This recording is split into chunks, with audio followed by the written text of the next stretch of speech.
Hello tout le monde, bienvenue sur ma chaîne.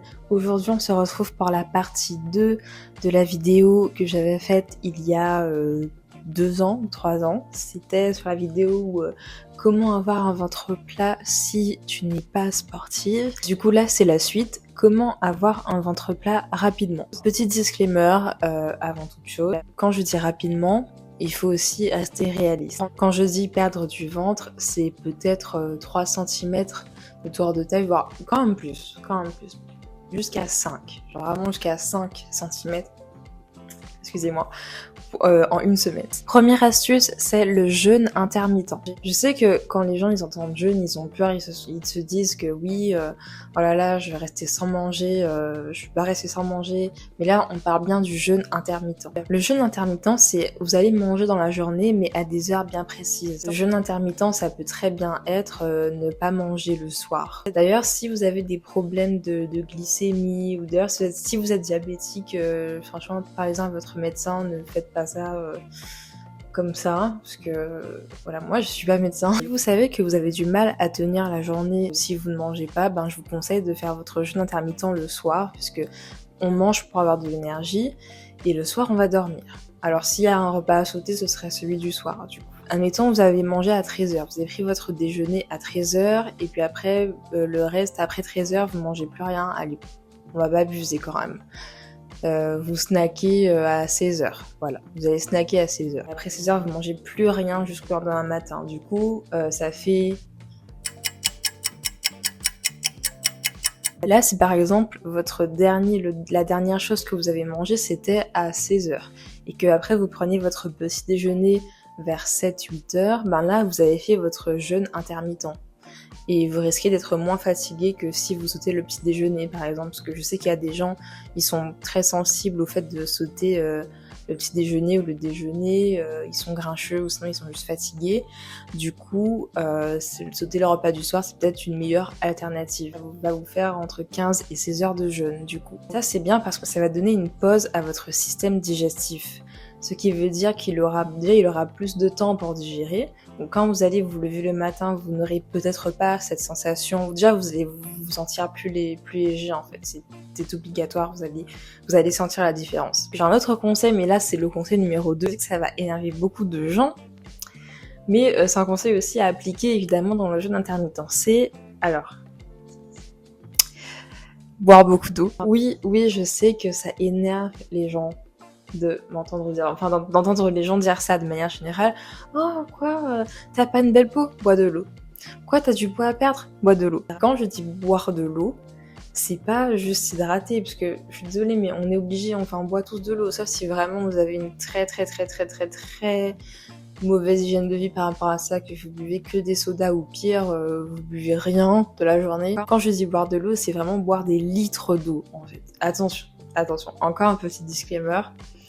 Vous voyez les fameuses gourdes qu'on voit partout sur les réseaux où il y a, je sais pas, 4 litres d'eau, enfin bref, c'est des bouteilles, elles sont énormes. Ça peut être dangereux. Parce qu'en fait, on peut vraiment mourir d'une intoxication à l'eau. Oui, c'est très sérieux. Vous pouvez vraiment mourir après avoir bu trop d'eau. Vous voyez votre corps comme une terrasse, d'accord ? Une terrasse où il y a de la boue, parce que des gens sont passés, il a plu, du coup ça fait des traces de boue. Pour nettoyer cette terrasse, vous allez prendre un seau d'eau et tout envoyer. Quand vous buvez beaucoup d'eau, ça va pousser votre corps à éliminer en fait.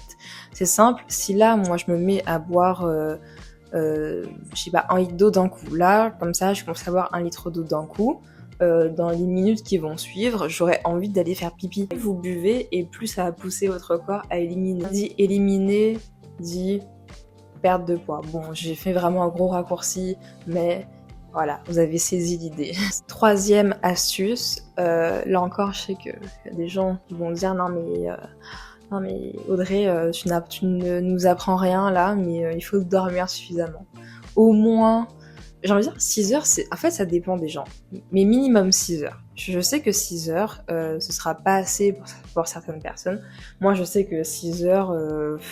6 heures, c'est comme si j'avais pas dormi, quoi. Enfin, mais ça dépend vraiment des gens, mais dormez minimum 6 heures par nuit. Parce qu'en réalité, le fait de ne pas dormir ou de ne pas beaucoup dormir, ça va agir sur les hormones de la satiété. Parce qu'en fait, les hormones, enfin bon, franchement, au niveau du vocabulaire, c'est pas trop ça. Mais je sais de quoi je parle, faites-moi confiance. Est-ce que c'était crédible? En gros, vous voyez, il y a les neurotransmetteurs qui s'occupent du sommeil. En fait, c'est lié aux neurotransmetteurs qui s'occupent de la satiété. Voilà. Et du coup, les deux sont liés. Le sommeil et la satiété, du coup, le fait que vous ayez faim ou pas, en fait, c'est lié. Du coup, si vous ne dormez pas suffisamment ou que vous ne dormez pas du tout, votre appétit va augmenter. Ce qui fait que vous allez manger plus, ce qui fait que vous allez grossir, ce qui fait que vous allez prendre du ventre, fatalement. Du coup, c'est pour ça que dormir, c'est important. Je sais que l'année dernière, alors petite anecdote personnelle, mais je sais que l'année dernière, j'ai vraiment du mal avec les cours par rapport à mon sommeil. J'arrivais vraiment pas à avoir un sommeil régulier. Pourtant, j'étais très fatiguée, hein, mais voilà. Je m'organisais pas très bien, ce qui fait que je devais choisir entre réviser, travailler ou dormir, et malheureusement, je choisissais souvent travailler.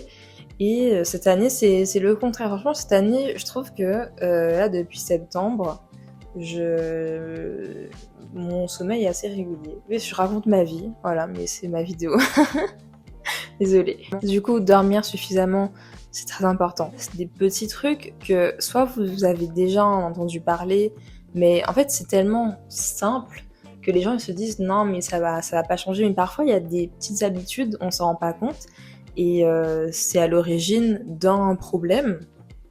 Il suffit juste de changer une habitude pour qu'on se rende compte que en fait c'était ça. Je sais pas si c'était clair, je suis fatiguée, désolée. Je viens de dire dormir suffisamment, et là je viens de dire je suis fatiguée. J'ai dormi suffisamment hier soir, c'est juste que la semaine a été dure. Dernier conseil, évitez les aliments qui fermentent. Alors ça, je sais que c'est compliqué parce que quand on a des repas organisés, c'est difficile d'y réfléchir aussi. Ça va peut-être impacter le budget. Et là, je parle précisément des FODMAP. C'est une liste d'aliments qui en gros vont plus ou moins ralentir votre système digestif. Enfin, quand je dis ralentir, c'est pas fatal, parce qu'il y a des gens, je trouve qu'une alimentation, enfin quelqu'un qui mange normalement sans faire de régime ou autre, il y a des FODMAP dans pas mal de nourriture, donc c'est pas des choses qui sont nocives, c'est juste par rapport au fait que si vous avez des problèmes digestifs, ça peut être intéressant de éliminer les FODMAP juste aussi. Et pourquoi est-ce que je parle d'aliments qui fermentent? Parce que les aliments qui fermentent sont dans la liste des FODMAP. Je vais mettre le lien dans la description de la vidéo ou en commentaire, je sais pas trop, je verrai sur le moment. Et du coup, les aliments qui fermentent, ça fait gonfler le ventre. C'est la fin de cette vidéo. J'ai essayé de faire une vidéo très rapide, assez courte. Je sais pas si ça s'est ressenti, peut-être que oui, je suis désolée si c'est le cas. J'espère que ça vous a plu. N'hésitez pas à me laisser des commentaires pour me donner votre avis, ou si vous avez d'autres conseils, ce serait bien. Merci d'être resté jusqu'à la fin, et à la prochaine.